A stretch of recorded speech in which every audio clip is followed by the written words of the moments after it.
মাত্র ২৬ টাকায় বার্গার, এটা আবার কিভাবে সম্ভব? আর বার্গারটাই বা কেমন খেতে?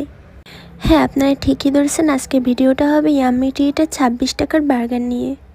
আসসালামু আলাইকুম, আজকে চলে আসছি ইয়াম্মি ট্রিটে। আর কেন আসছি আপনারা অনেকেই হয়তো বুঝতে পারছেন। বছর শেষ উপলক্ষে ইয়াম্মি ট্রিট থেকে একটা অফার চলছে, যে ২৬ টাকার বার্গার। আমি দেখেই অবাক হয়ে গেছি যে ২৬ টাকার বার্গার এটা কেমনে সম্ভব, কতই বা বড় হবে আর কেমনই বা খেতে হবে। এই সব প্রশ্নের উত্তর জানার জন্য আর দেরি না করে চলে আসছি এখানেই। এই রেস্টুরেন্টটার সামনে থেকে আগে পরে অনেক যাওয়া হয়তো, কিন্তু কখনো ঢোকা হয় না। এই ফার্স্টে ঢুকছি আমি। ফার্স্টে তো ইয়াম্মি ট্রিট রেস্টুরেন্ট খুঁজেই পাচ্ছিলাম না। সে যাই হোক, এসেই বার্গার অর্ডার দিয়ে বসে পড়ছি যে আসলে ২৬ টাকার কেমন বার্গার হতে পারে। যেহেতু রেস্টুরেন্টে আগে পরে আসি নাই, তবে এসে আমার ভালোই লাগছে এইখানের ডেকোরেশনটা। ব্ল্যাকের উপর খুব সুন্দর করে ডিজাইন করছে, অনেক ভালো লাগছে আমার। তো এত সময় ওয়েট করার পর চলে আসছে বার্গার।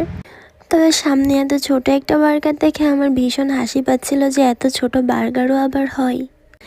তারপরে কি খাওয়া শুরু করলাম যে টেস্ট নেওয়ার জন্য যে আসলে কেমন এটা। তো খেয়ে দেখলাম মোটামুটি চলে, খুব বেশি খারাপ না। তো আজকের ভিডিওটা এই পর্যন্তই ছিল। আল্লাহ হাফেজ, ভালো থাকবেন সবাই।